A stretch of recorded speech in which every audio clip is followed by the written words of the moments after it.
Nicolangelo, fin dalla prima sequenza tutto in Fortuna è teso a confondere lo spettatore e questo inganno poi in realtà si rispecchia anche nell'esperienza che vive la piccola protagonista. Ero curiosa di sapere come avevi lavorato con Massimiliano Virginio su questo aspetto che è continuamente diviso tra sogno e realtà e che poi si rispecchia anche nella scenografia, nei costumi, nella fotografia. Abbiamo lavorato sin da subito sul tema del tradimento con Massimiliano Virgilio, il co-sceneggiatore del film, e quindi anche la sceneggiatura sin da subito ha avuto una struttura di 2 atti.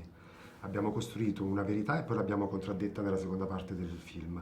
E questo doppio, che poi è un tema estetico del film che è presente in tantissima cinematografia e che a me ispira molto, piace molto, è presente ovunque poi all'interno della struttura della sceneggiatura, all'interno delle stesse inquadrature. Se ci fai caso, molte inquadrature sono spaccate a metà da elementi architettonici. Non è stata neanche una scelta tanto consapevole, però c'è, perché evidentemente tutto rimanda al doppio.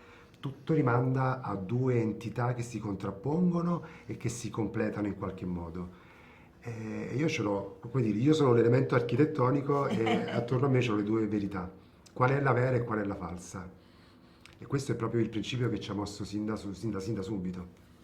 E Valeria Pina, i vostri personaggi appunto in questo dualismo che attraversa il film sono speculari. Pensando al tuo personaggio, Valeria, ho pensato quasi a una fatina, no? A questa voce che è quasi sussurrata e vellutata, mentre il tuo personaggio è ripiegato su se stesso, è brusca.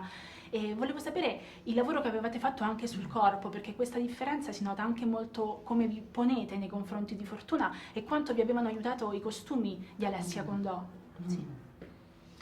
Sì, è molto interessante. Pina dice sempre delle cose molto interessanti su questo, perché mi ha fatto notare come si muove lei nel film e come mi muovo io, cosa che io probabilmente non ho capito mentre lo facevamo, però penso che i costumi, lo stesso costume ti fa muovere in un modo, in un modo o in un altro, lo stesso costume, il luogo in cui sei, il sentimento che stai portando, no?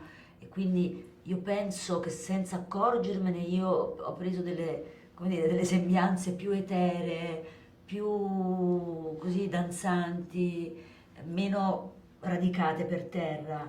E lei invece è proprio come una specie di animale, no? Sì. È molto, io me ne sono accorta guardandolo il film.